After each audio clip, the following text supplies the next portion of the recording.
is live. The GOP takes Georgia. Is yesterday's crushing defeat another nail in the coffin for Democrats? Think the A-list is out of your league? Then check out a new app that claims it can hook you up with the hottie of your dreams. Former New York Mayor Michael Bloomberg hits the political view to reveal if the 2020 election's gonna be a battle of the billionaires. Plus, stand-up superstar and transgender activist Eddie Izzard. Here come Hump Day Hot Topics with Whoopi, Sunny Hostin, Joy Behar, Sarah Haynes, and Jedediah Bila. Now, let's get things started.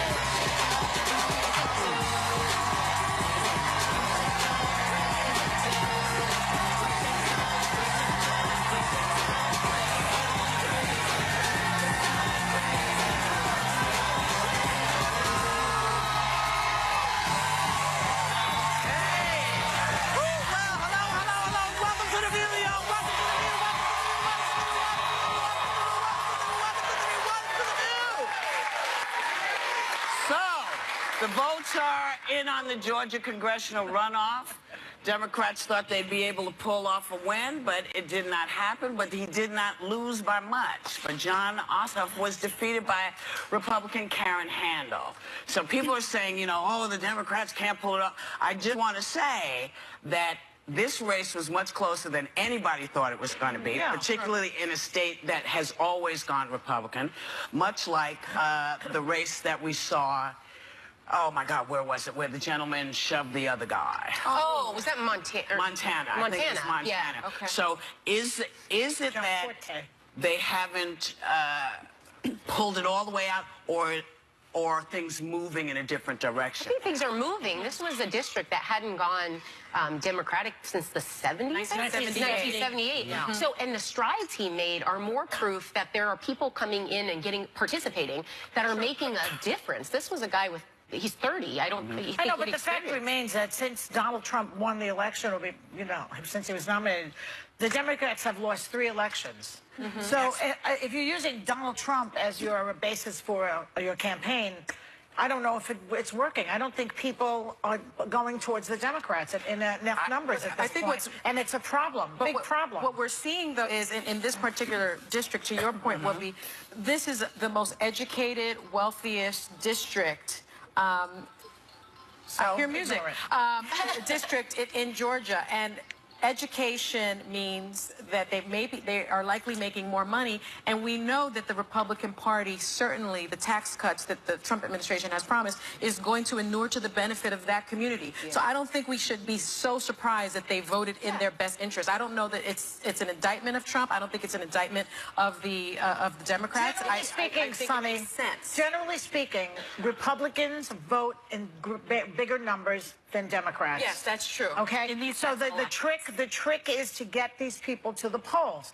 Now, how do you get them there? You've got to have a clear message. You've got to have a charismatic candidate. You've got to promise them things. You've got to do what Donald Trump did on the right. Yes, but you know what? The bottom line is... No.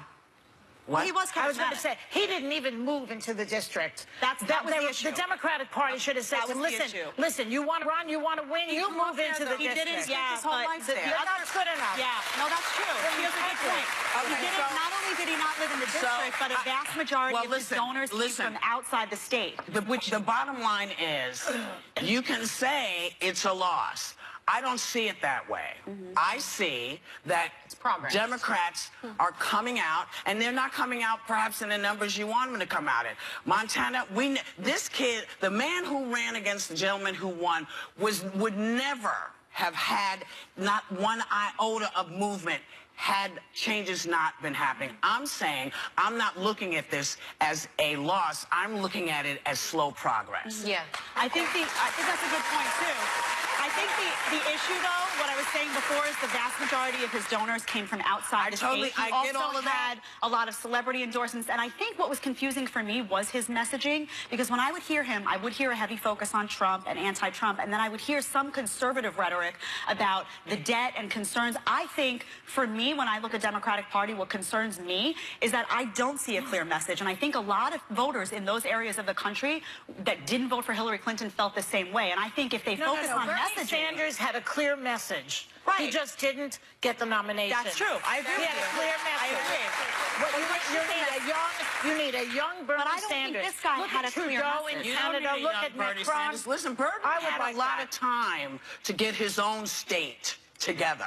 Bernie and was he saddled, didn't. But Bernie was saddled as You know? a socialist. He was old. The whole His, thing. listen, his message didn't He hold didn't have a clear what message. What should the message be? What should be the Democratic message? The message, look, I don't think there's anything wrong with the message. I think what's happening is people have to make decisions. You know, you feel you don't want to see any more gay people. I'm sorry, gay people are here, they're staying. And they do want all this. That's not going to change. You want people to understand how you feel about your God? Well, I know how you feel about your God. That's great.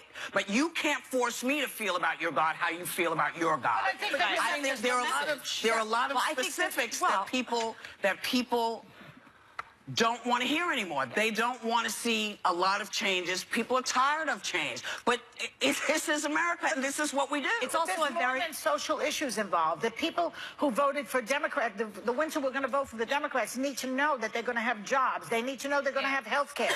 They need to know that they don't have to pay a fortune to go to a state university. Listen, Americans want. Well, The Republican message was a strong one.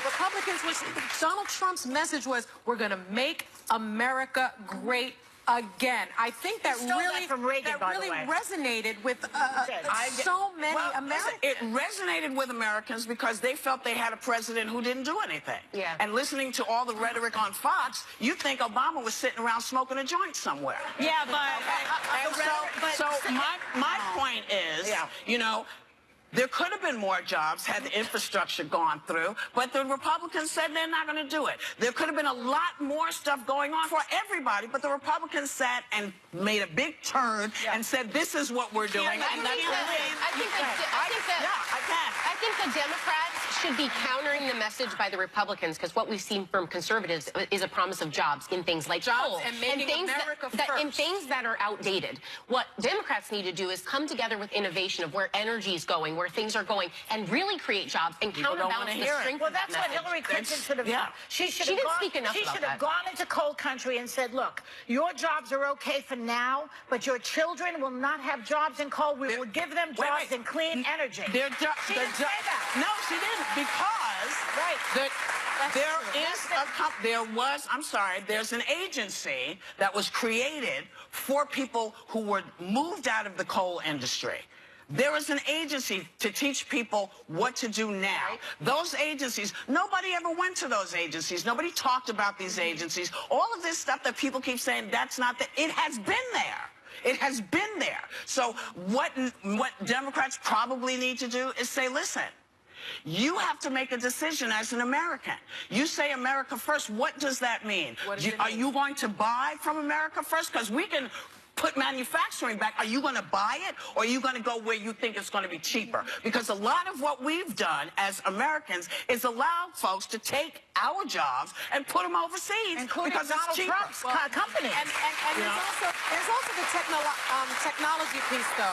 If we're being honest, technology is taking away a lot of those traditional jobs, not only clean energy, but just other jobs. And so I think the Democrats have to come up with... Retail is dying. Yeah, the Democrats have to come up with some sort of message that counters this Make America Great Again. Maybe, you know, learn technology. Technology is where it's at. I don't know. That's not going to take away from people who, I mean, I don't care if it's Fox or CNN or what. If people are seeing too much too much of their money leaving their paychecks, if people are not happy with their health care, that was for the administration to blame. That you can't blame it all on Republicans. It's called Obamacare. It was the Affordable Care Act. I'm not talking about health care. You know, but that's a lot of reason why people voted. Worked in Massachusetts for a very long time. I think it was called Romney. That was in one state, though, and it wasn't. But you know, nothing is perfect. And if these guys came up with an idea that would allow us to say, here's what works for us, here's what doesn't, and start working from there, I think it would be a lot easier. But that's not what's happening. Because Obama's name on it, they say, well, we can't do any of this. It's ridiculous to throw the baby out with the bathwater. They had years to think about it, and Yes, when they their did. time came up, And they came up with a really bad. You know, DNC Chairman Tom Perez is going to be here, and we'll talk to him tomorrow and see what he wants to do. And yes, I took way too much time, but in fact, we'll be right back. This week, get ready. We're serving you the hottest topics around. Then things cool on down with Ice Cube. And you know we're laughing with Kumail Nanjiani. Plus, John Quinones is about to ask you, what would you do? Whoa! This week on The View. Still ahead, billionaire businessman Michael Bloomberg gives his political view on why Trump could be a two-term president. Plus, comedian, actor, and activist Eddie Izzard.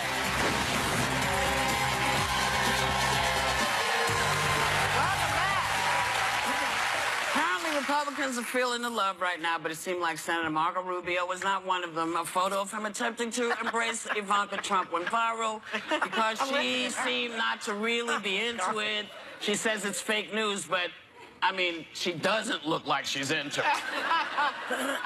I mean, how do you know? I mean, is fake news something that has never happened, or what is exactly fake Even though news? it was a joke, they shouldn't be using fake news lightly because it's a very kind of hot topic, and it was very misleading through this whole campaign. Fake news is when you're intentionally trying to mislead people. Yeah. This is just funny, so they shouldn't be throwing And around they did fake poke news. fun, you know. I've been laughing at Ivanka, not Marco, though. She looks like a board. And I never understand the sunglasses inside.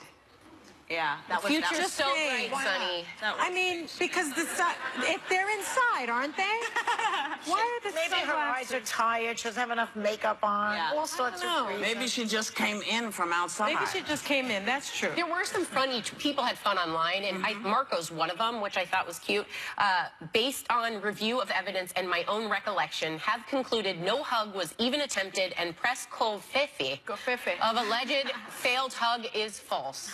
And then another one was new photo emerging, this is also from Marco Rubio, providing more insight into alleged failed hug. Faces blurred for security purposes. It's like, See, people say he doesn't have a sense of humor. But that's a good point, because we always talk about Donald Trump's inability to laugh at himself. Yeah. If this had been him, he'd be tweeting out about how the media hates him or some nonsense. If it was Good him- on them. If for it was laughing him, he'd about be it. hugging Ivanka, right? Trust me.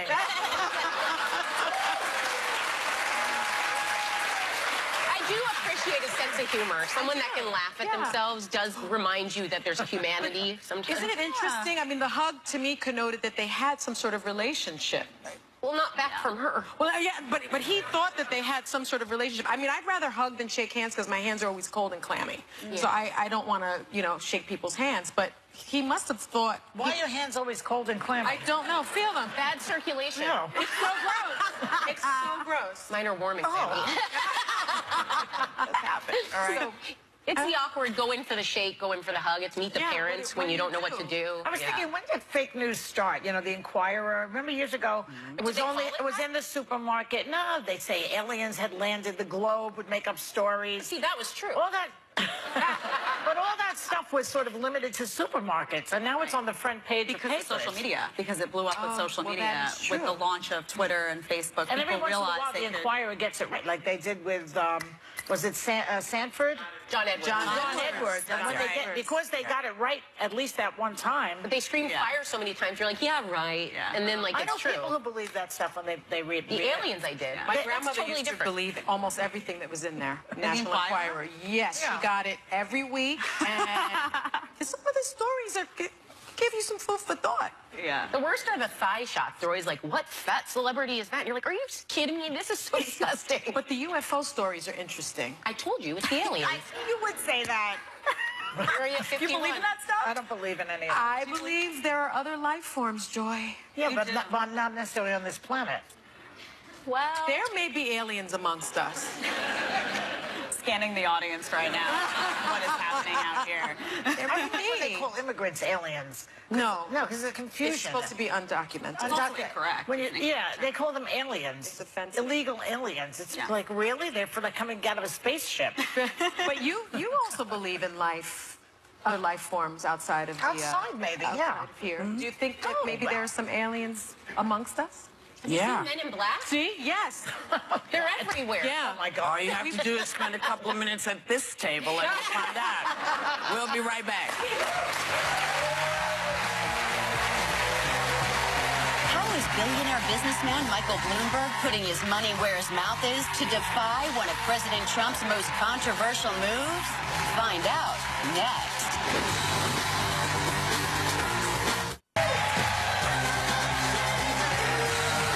Our next guest is proof that a guy who's made a name for himself as a businessman can actually be a businessman and can transition into a successful, effective politician. Please welcome one of the great dudes out there, former New York Mayor Michael Bloomberg.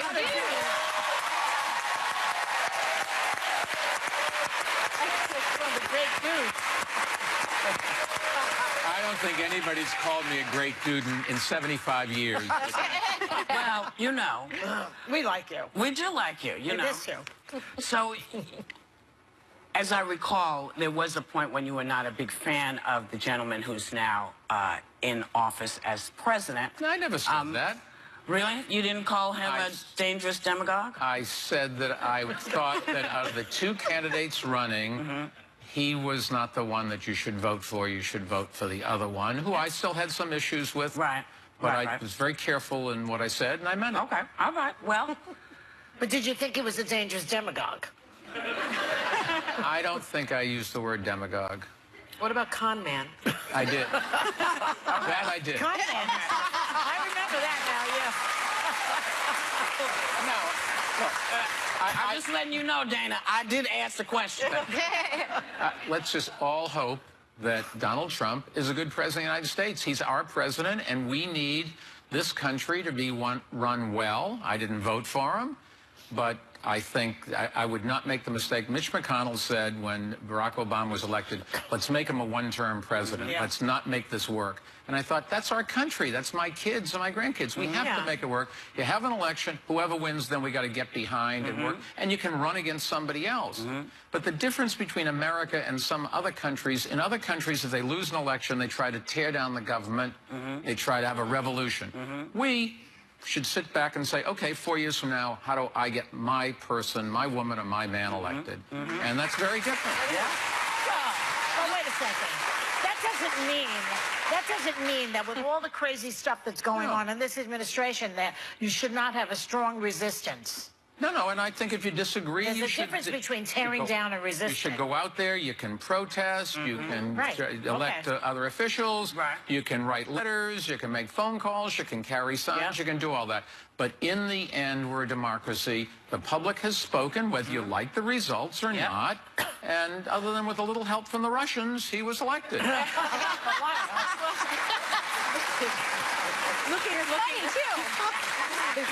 Looking forward, I mean, Ossoff's lost last night in the 6th District of Georgia. What can Democrats do differently in terms of messaging, just in terms of, I don't know. Well, I what think can you've they got do to differently? understand, local elections are local, and generally they revolve around local issues, a school bus or a roof on a YMCA, or whether you can use bicycles on the sidewalks and things like that. Should be able And to then, do that. Okay, but I'm happy to agree with you, but I will defend your right to be wrong. Trust me, I'll do that.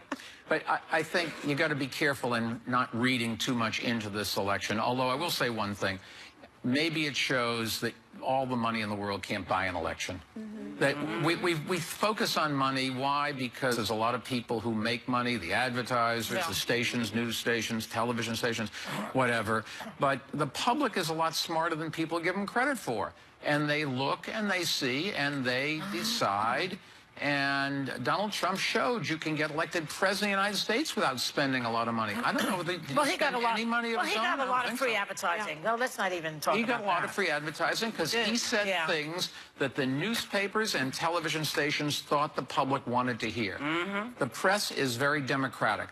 They give you what you ask for. And if you want embarrassment and failure and scandal and sensationalism, that's what you're going to get. Right. And if you don't, they know because you stop watching or you stop reading, and they'll change. Right. Yeah. And Donald Trump had a message. I thought, when I was listening to you backstage, make America great again. Yeah. And I don't know what the again means, because we're better today than we've ever been. Still, that's the truth. Yeah. Hey, let me get to your point before we run out of time. Your point. Because a lot of people are very upset that Trump is pulling out of the Paris Accord. Yeah. You are one of them. Yes. You have defied the president by personally pledging $15 million. It's a drop in the bucket for you. Right? Real money. Put a few more.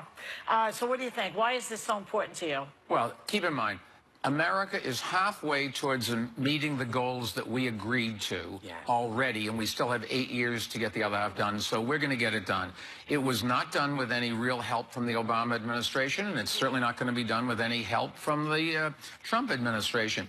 It was done by private citizens buying more efficient more efficient cars, by painting their roofs white so it reflects heat off the sun. It's done by corporations putting up solar panels and stopping polluting. It was done by a lot of people getting behind and helping with the economics, close coal-fired power plants, so we're putting a lot less crap in the air.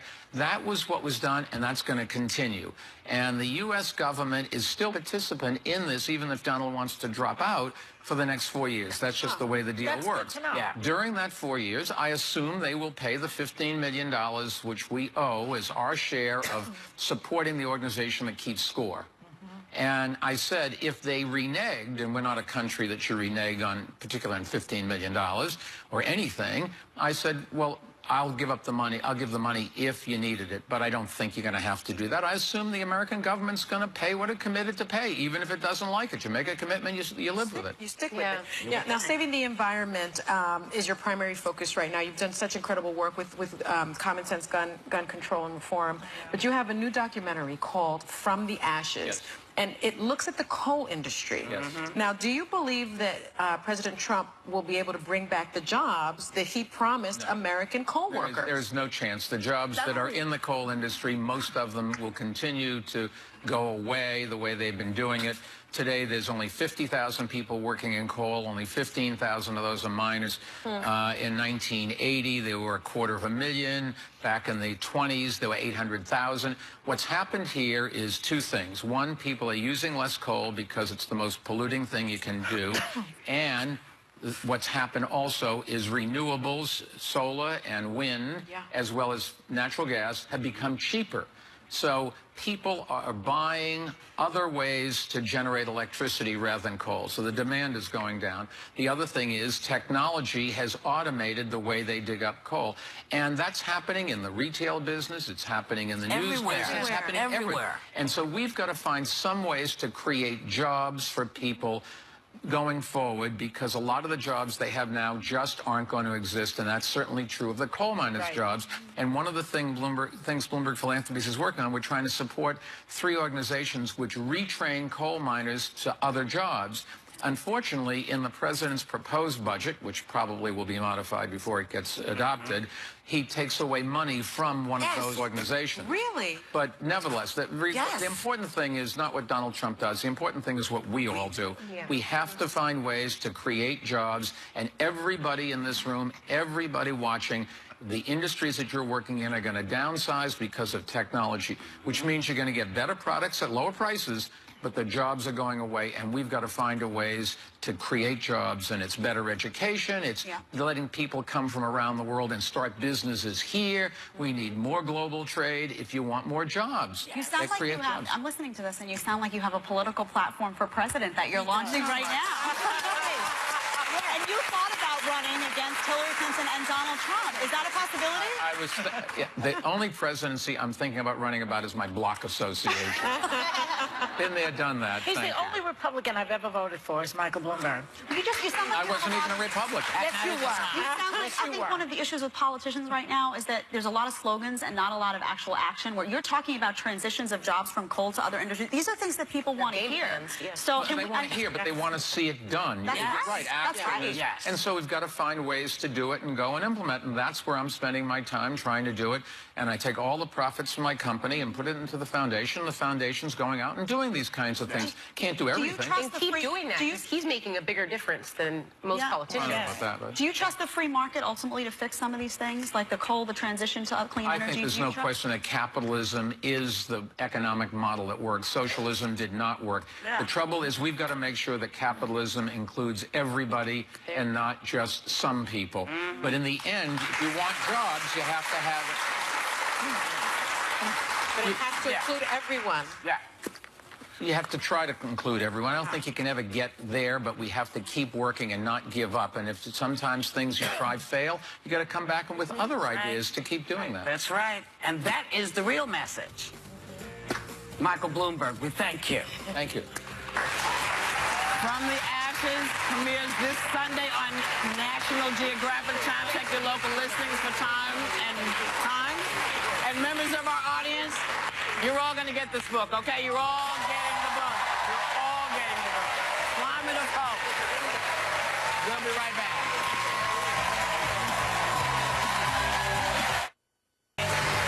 There is a new app that lets you upload a picture of a celebrity you'd like to date, and the app will help you find a lookalike in various dating sites.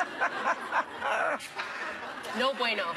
So, come on, man. Would you use this? I would use that. It would be such a disappointment. I had a friend once try to set me up on a blind date with someone that looked totally like Colin Farrell. I walked up to the restaurant, I looked in, and I said, there's no way that's Colin Farrell. Did you look and run? No, I showed up, and he was a nice guy, but the whole night I'm thinking, what the heck is she thinking? He doesn't look like They're Colin never Farrell. going to look like the person. It's not about that, though. Everybody has a type, right? So why not just narrow it down with somebody who's out of familiar? Because then you're sad it's not Colin Farrell. Like, you're looking at the guy. I mean, my friends do play that game. Like, I'll say, oh, well, you know, I've met somebody, and they say, well, who would play him in a movie? And they, you know, right? That's like a good game. Maybe it's something like that. I would put, this is the one I picked. You know Liev Schreiber? The actor? he's He's cute. my type. I like Liev him. Schreiber, he's Tall, cute. skinny, and Jewish. That's what I like. If you could put 4 people in of the same type, then you don't focus on one, and it's kind of, this is the general gist. Then they might look more like that. What if you put Larry King? Do they say try again? They say, what's wrong with you? Who would you put never in? use this app, and they asked me, and I said I can't. This like, and not only that, you don't have to put a celebrity in. You can put a picture of an ex. Can you imagine the catastrophe? that's sick. That's a sickness. This app will be abused It in no happens time. anyway. Listen, I'm with Whoopi. You want to meet somebody? Go to the bar, sit down, order a drink. I'm very old school. This app stuff, this is chaos. Just like a hooker. It's a good idea. Have a drink. Talk to someone. It's about the looks. It's about the brain. Like You're not putting his brains in there. I picked President Obama because I would want to talk to someone that had that kind of Good luck finding that in an online profile. can't You tell either them. No, and then Sonny, they're going to pull people that look like President Obama. That's why it would work for me. We gotta go. Is stand-up superstar and transgender activist Eddie Izzard ready to dig his heels into a political run? Find out next. And I grew up in the 70s when there was it was a period of, you know, the careers advisor used to come to school and he used to get the kids together and say, look, I advise you to get a career. What can I say? That's it. And he took me aside. He said, what do you want to do, kid? What do you want to do? Tell me your dreams. I said, I want to be a space astronaut, go to outer space, discover things that have never been discovered. He said, look, you're British, so scale it down a bit, all right? Thank God he did not take that advice. The brilliant Eddie Izzard, stand-up comedian, actor, activist, and now author of his new memoir, Believe Me, a memoir of love, death, and jazz chickens. Please welcome one of the funniest people on the planet, Eddie Izzard.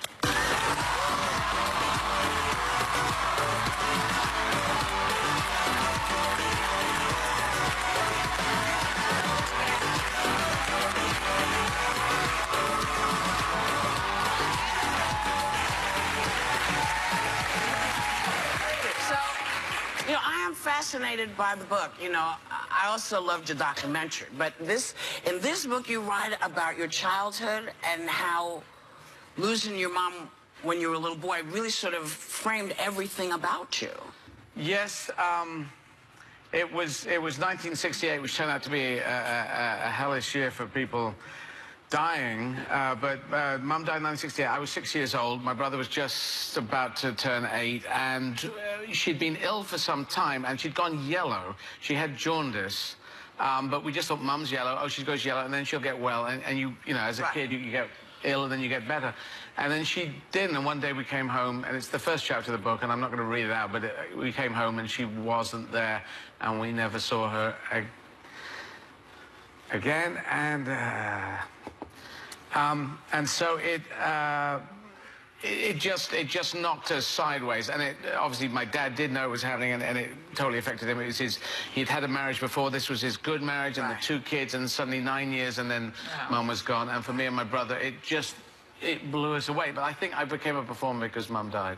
I think that's how I've interpreted it. When you look in the mirror, do you see her looking back at you? No, I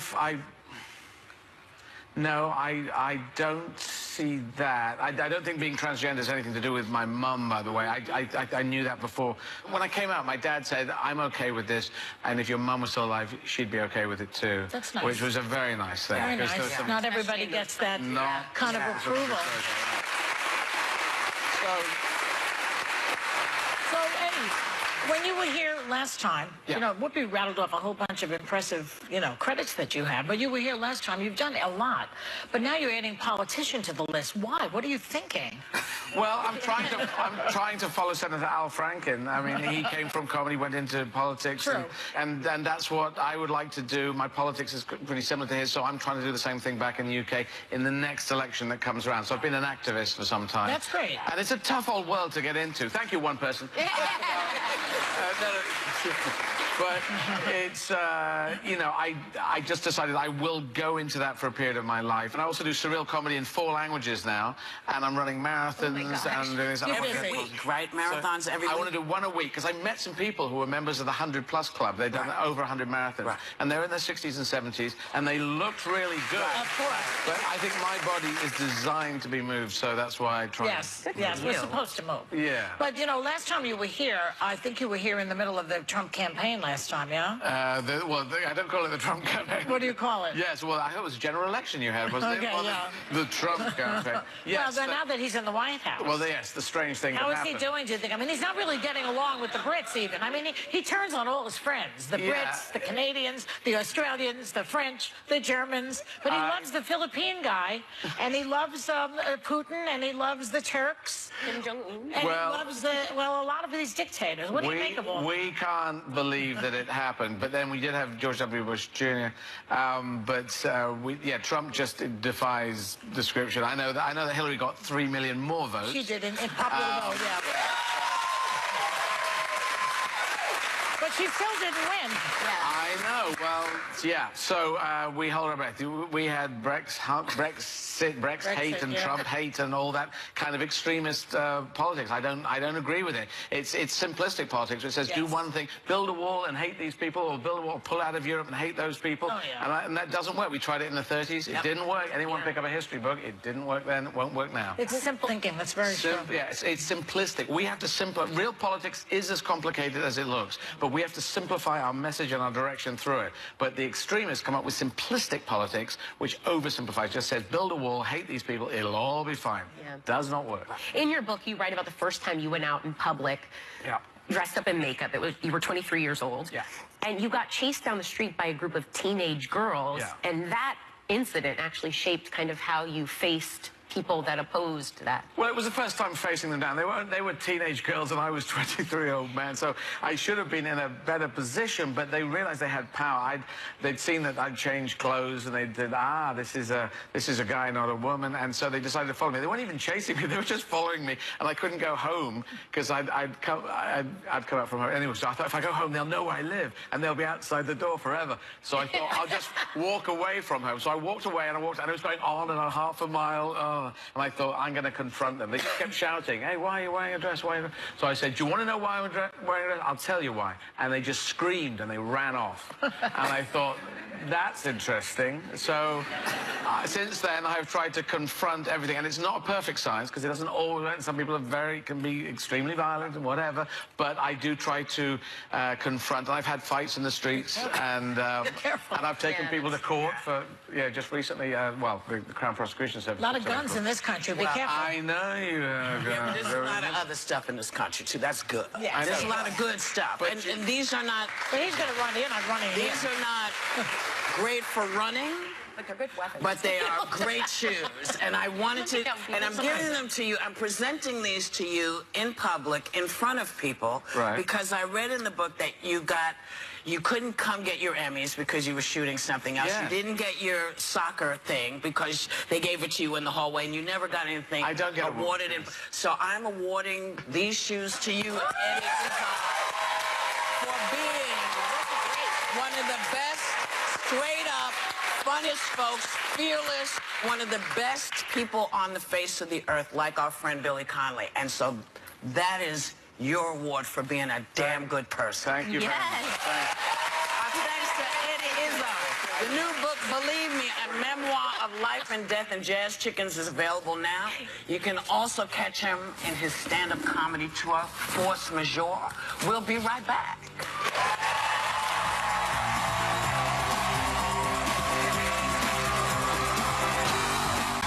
Tomorrow, Ice Cube talks about how he's making Hollywood history. Plus, DNC Chairman Tom Perez on how the Democrats can take back D.C. Wow. Welcome back. So, that's the show really for today. It was nice to see Michael Bloomberg. Yeah. It's kind of great listening to him. And Eddie Izzard. It's nice to, it's nice. We have good fun on this show. We don't always agree, but it's never dull. Thanks for watching. Thanks for coming. We want you all to go out today and have a great day and take a little time to enjoy do the best you can. We'll see you tomorrow. When comparing